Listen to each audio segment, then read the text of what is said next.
네, 열반에 이르는 몇 가지 길, 무념의 길에 대해서 지금 이야기하고 있는데, 그리스도교에서의 무념의 길을 따르고 있습니다. 지난 시간에 그리스도교의 길 중에서 니사의 그레고리오의 가르침을 소개했는데요. 거기에서 길은 이제 빛, 구름, 어둠, 이 정화, 조명, 일치라는 길을 따라서 영원히 하나님께 가는 길이었습니다. 제가 이걸 무념의 길로 제시했지만은 좀 무념보다는 좀 다분히 의념에 속하는 사실은 길입니다. 왜냐하면은 여기서 추구하고자 했던 것이 구름에서 빛은 참된 실상을 보게 해가지고 회개하게 합니다. 여기에서의 목적은 회개가 있고요. 회개. 참된 실상.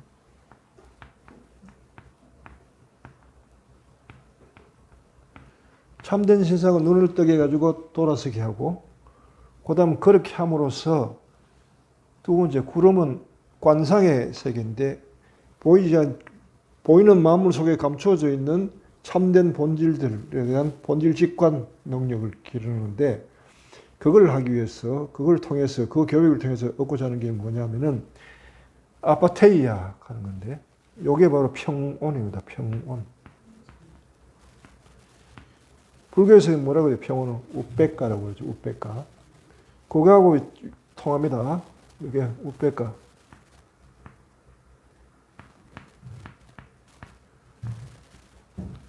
평온. 그 다음은 파레시아 하는 거예요. 대담성. 용기.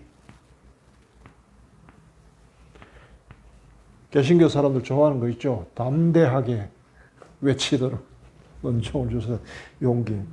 평온과 용기가 이 두 번째 단계의 핵심입니다. 목표입니다.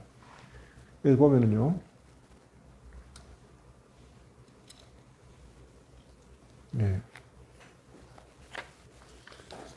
다니엘 루라 하는 프랑스 철학자가 이렇게 얘기합니다.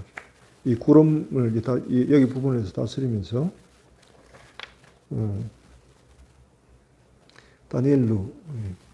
첫 번째 길의 목표는 두 개의 그리스말, 아파테이아와 파레시아로 종합했는데, 영혼은 이처럼 평정하고 대담한 상태에 이르러 하느님께 다가갈 준비를 마친다는 뜻이다. 요걸 거쳐가지고 이렇게 된다는 거예요. 요걸 거치면은 영혼이 이렇게 돼요. 요게 바로 불교의 사티하고 통하는 거죠. 사티와 평온이라고 하는 우베카라는 요 구름이 바로 관상의 식이고요. 아까 불교의 길을 이르면 사티에서 색계 사선정의 길을 하고 통하는 겁니다. 이게 사선정. 그 단계와 통하는 겁니다. 이 단계의 목표가 뭐냐 하면 우백가거든요. 여기서도 구름에서의 단계에서 목표는 아파테이아, 평온입니다. 그 다음에 파레시아, 대담성. 이 길은, 그래서 이 길은 정념의 길이라고 할 수 있죠. 무념의 길이보다 오히려.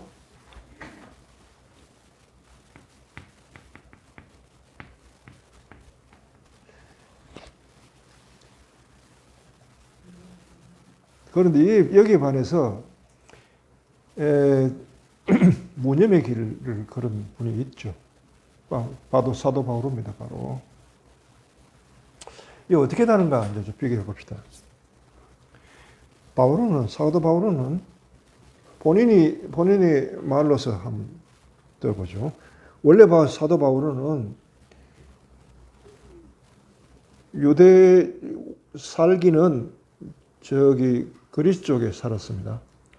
그것도 옛날에는 아시아라고 했죠. 소아시아라고 했는데, 그 지방에 살고, 이스라엘에 내려와 가지고 그 다음에 율법 교육을 받은 사람이에요.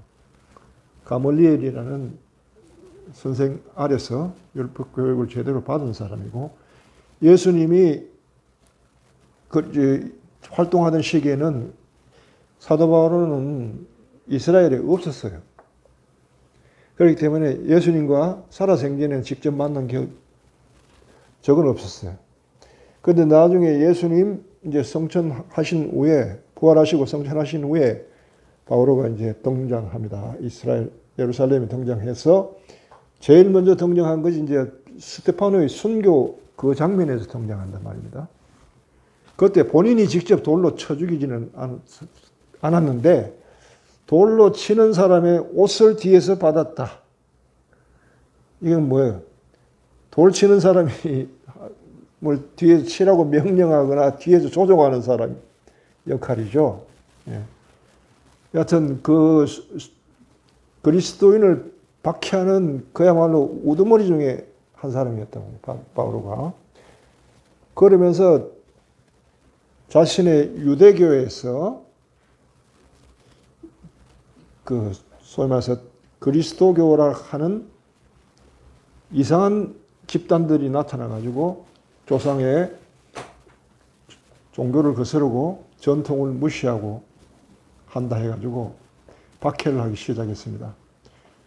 그래서 대사제로부터 그 다음에 위임장을 받아가지고 그리스도인들을 박해를 이제 잡으러 다닌 거예요. 말을 타고 사람을 거느리고 시리아에 있는 다마스커스로 이제 올라갔어요. 거기에 이제 그리스도인들의 무리가 있다는 정보를 듣고 이제 잡으러 간 거예요. 잡으러 간 노상에 도중에 시리아 다마스커스에 바로 들어가기 그 전에 마른 하늘에서 갑자기 하늘에서 불이 번쩍하면서 그 불빛이 어찌나 밝았든지 말에서 떨어져 버렸어요. 놀라서. 그러면서 하늘에서 음성이 들렸어요. 바오로야, 네가 왜 나를 박해하느냐? 라는 소리를 듣고 바오로가 아차 싶었겠죠. 왜냐하면 그 음성이 낯설지 않은 음성이었거든요, 사실은. 그래서 바오로는 누구십니까? 라고 물으니까 나는 네가 박해하는 예수다 라는 소리를 듣고는 깜짝 놀라죠. 바오로는 사람이 부활한다든지 부활해가지고 뭐 어떻게 됐다든지 이런 소리를 전부 다 헛소리로 하고, 그건 허무맹랑한 주장을 하는 자들은 전부 이제 처단하려고 갔는데, 자기가 허무맹랑하다고 한 그 수괴인 예수님이 빛으로 자기 앞에 나타나서 말을 건네니까 놀랄 수밖에요. 그러고는 바오로가 충격을 받아요. 왜 그 음성이 낯설지 않았냐면은, 바오로는 하나님을 어릴 때부터 성실히 모신 유대인이었단 말이에요. 그렇기 때문에 어릴 때부터 하나님과 자기 내면 속에서 사귀어 온 사람이에요. 하나님께 기도하고. 그렇기 때문에 그런 정도로 성장했겠죠.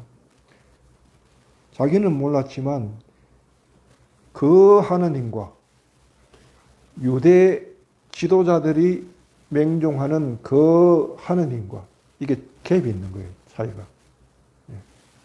그런데 유대의 전통과 유대의 지금 지도자들이 이야기하는 그 하나님과 자기 내면 속에 자기가 개인적으로 만나왔던 그 하나님이 충돌을 한 거예요, 이때. 그러면서 누구십니까? 하고 대답할 때는 바로 자기 내면 속에 있는 그 하나님을 예수님의 음성으로 확인한 거죠. 바오로야, 네가 왜 나를 박해하냐? 내가 너를 안다. 네가 나를 위해서 얼마나 기특하고 열심히 열정을 가지고 섬기는 줄 아는데 왜 네가 나를 박해하느냐, 이 말이란 말이에요. 그래서 바오로가 거기서 얼마나 충격을 받았는지 눈이 멀어버렸어요. 눈이. 빛을 봐서 눈이 먼 게 아니고 너무나 충격을 받아가 사흘간 아무것도 볼 수가 없었어요. 사흘 동안. 바오로가 봤던 이 체험을 어둠의 체험이라고 그래요.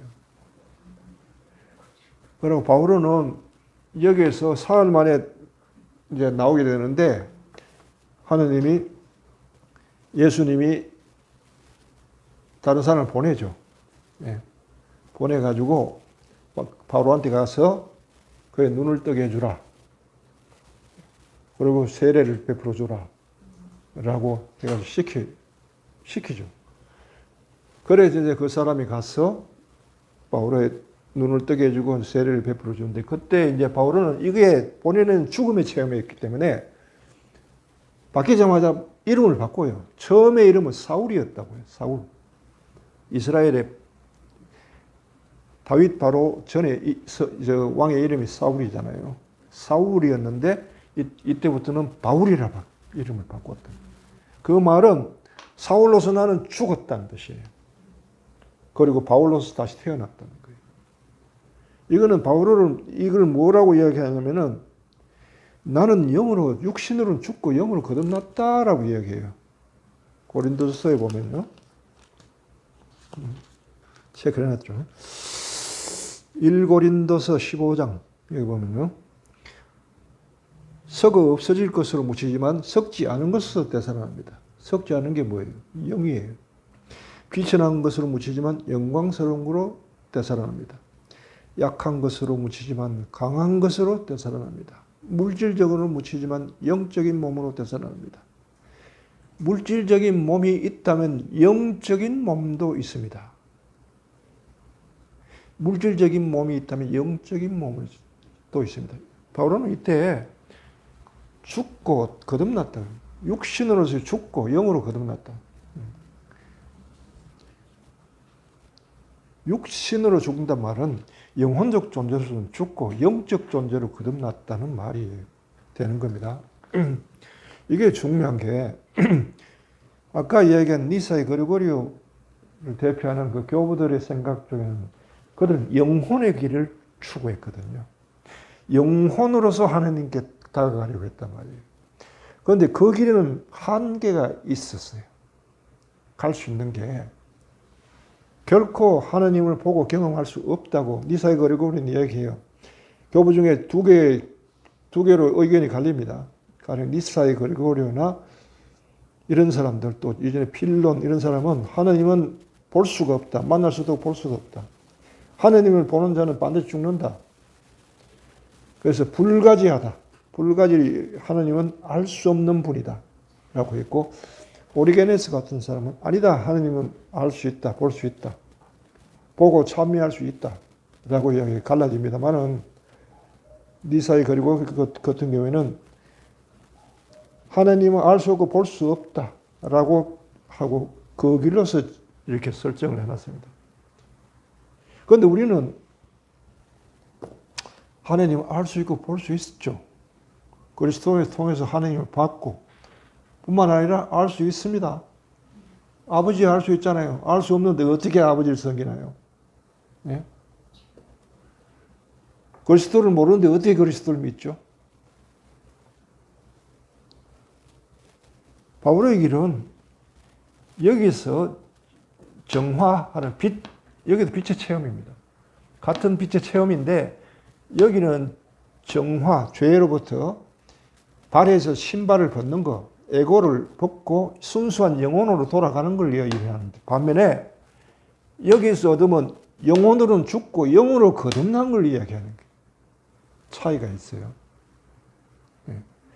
영으로 거듭났어. 영으로 거듭났기 때문에 이제 세례를 받은 거죠. 세례는 뭐예요? 그리스도와 함께 죽고 영으로 거듭나는 거예요. 영적 인간으로 태어난 겁니다. 영혼적 인간으로는 하나님을 만나고 하나님을 알고 하나님을 섬기는 길이 막혀 있단 말이에요. 그런데 인간은 영적으로 거듭나게 함으로써 하나님을 알고 사랑하고 섬기고 할 수 있게끔 예수님께서 그 길을 뚫으셨죠. 그런데 여기에는 아직까지 답답하게 막혀 있다는 게 이게 참 맹점이었습니다. 그 영향은 아마 이제 당시는 아직 그리스도교의 교리 자체가 정리되지 않았는데 당시에 유행하던 이전에 전통적으로 있던 그 플라톤의 영향, 플라톤 사상 초기, 중기, 그다음 말기, 플로티누스까지 그 영향이 지대했기 때문에 그 프레임 안에서 그리스도교를 이해하려고 하다 보니까 한계점에 도달할 수밖에 없었다는 거. 근데 이게 여기는 분명하게 바울에서는 영의 부활, 영으로서 거듭나는 일을 했고, 영으로 부활하고, 영으로서 그 다음에 바울은 이제 구름의 단계에 들어가는 거예요. 이 단계가 여기서는 영혼이 정화되는 거고, 여기서는 같은 빛을 체험하는데 영혼이 아니라 영으로 거듭나는 체험. 이게 정념과 무념의 길의 차이일 수도 있어요. 아마 불교에서도 정념과 무념의 길의 차이가, 그 다음 그 깨달음의 차이가 다를 수가 있다는 거예요. 정념의 길에서는 해탈로 갑니다. 그런데 열반이라고 하는 것은 해탈이 곧 열반이라고 얘기합니다. 물론 본질적으로 보면 삼매도 열반이고요. 해탈도 열반이고요. 열반도 열반입니다. 왜? 무상고무화이기 때문에 그 상태는. 그게 없기 때문에. 없는 상태를 열반이라 하기 때문에 그러겠습니다만 진짜 열반, 니르바나는 의식이 꺼진다는 말은 내가 완전히 죽고 다시 태어난다는 말이거든요. 이제 그런 경험이기 때문에 바울에게는 그 경험이 보입니다. 네. 바로 이렇게 거듭났고 그 다음에 광야에 나가서 3년을 광야로 나갑니다. 아라비아 광야로, 다마스커스에서 막바로 그 옆으로 가면은 아라비아 광야로 들어가죠. 아라비아 광야로 가서 홀로 3년을 지냅니다. 그러면서 3년 동안 교육을 받아요. 무슨 교육을 받아요? 바로 하나님으로부터 직접 이제 교육을 받으면서 영적 능력을 키우고, 그 다음에 통찰지를 얻고, 성령의 7가지 은사들, 효경, 아버지를 섬기고자 하는 열망, 이거는 영으로 거듭나야만 얻어요. 그 아버지를 섬기고자 하는 열망, 그게 바로 예수 그리스도의 마음이기 때문에 그 마음을 얻고요. 그 다음에 세상에 대해서 굳세고, 그 다음에 사랑을 베푸고 하나님의 복음을 전하는 데는 두려움. 혹시 내가 잘못해가지고 하나님께 누가 되지 않을까 하는 두려움. 그 다음 슬기로움, 지식, 통달, 의견이 그야말로 성령이 충만한 사람으로서 이게 성장하게 돼요. 이렇게 되어 3년을 거쳐서 이제 그야말로 사도가 된 이후에 그 다음에 돌아옵니다. 돌아와서 예루살렘으로 올라가서 베드로를 만나요. 베드로와 보름간 지냅니다. 보름간 지내면서 자기한테 어떤 일이 일어났는지 이를 이야기하고 자기가 어떻게 사도가 됐는지. 사실 바울은 12사도에는 끼지 않습니다. 그런데 하늘부터 뽑혀서 특별한 이런 바로만의 길을 걸었단 말이에요. 이게 무념의 길인데요. 이 길을 걸어서 사도가 됐죠. 그리고 12사도로부터 인가를 받습니다. 인정을 받습니다. 그래서 바울은 복음을 전파하러 가고 마침내 순교로서 끝이 납니다. 바울의 인생이. 바울이 여기서는 자기를 돌보는 게 하나도 없어요. 뭐 여기에 평온이고 뭐 대담성이 오직 하나 있다면 이것과 견주어지는 게 하나님을 섬기고 하는 열정, 효경. 이 마음에 성령이 이룰 거예요. 하나님을 섬기고자 하는 뜨거운 열정. 그 자기가 어떻게 되든 돌보지 않는다는 거예요. 아버지께 영광이 된다면 나는 무슨 일이든 상관없다는 그 각오로 하기 때문에 여기에서는 쉬고 편하게 하고 안주하고 관조하고 뭐 이런 게 없어요. 사도 바울의 편지에 보면 그게 나와요. 나는 사도가 돼가지고 매맞기를 몇 번 했고 뭐 했고 죽을 각오를 죽을 고비를 몇 번이나 넘기고 매일 밤마다 낮에는 일하고 밤마다 박해에 시달리고 그러면서도 이 일을 해냅니다. 내 속에는 그럼에도 하나님을 섬기는 열정이 불타기 때문에 그런 걸 기꺼이 감내한다라는 이야기 나와요. 바로 이런 정신이에요. 이게 무념의 길로 가는 정신이에요. 네. 그래서 사도 바오로가 이제 바로 대표적인 이제 무념의 길을 걷는 사람이고, 사도 바오로야말로 이게 그리스도인의 표상입니다. 그리고 이게 정통적인 오소독스한 길이에요. 이 길에 비춰서 우리 정념의 길로 제시된 교부들의 이 길이 제시된 이것들이 오히려 평가받아야 되는, 지금은 그렇게 돼야 되는 시대예요. 왜냐? 이 길은 한계가 있기 때문에 전통적으로 이것이 내려오다가 오히려 한계에 부딪히게 돼요. 이건 어떻게 보면 앉아서 학문하는 사람들의 길이, 실제로 체험해서 예수님을 체험하고 아버지를 체험한 사람은 일로 가게 돼 있단 말이에요. 그러니까 이게 전통적인 길이죠. 예. 예. 이렇게 해서 사도 바오로의 길에 대해서 오늘 이야기했고요.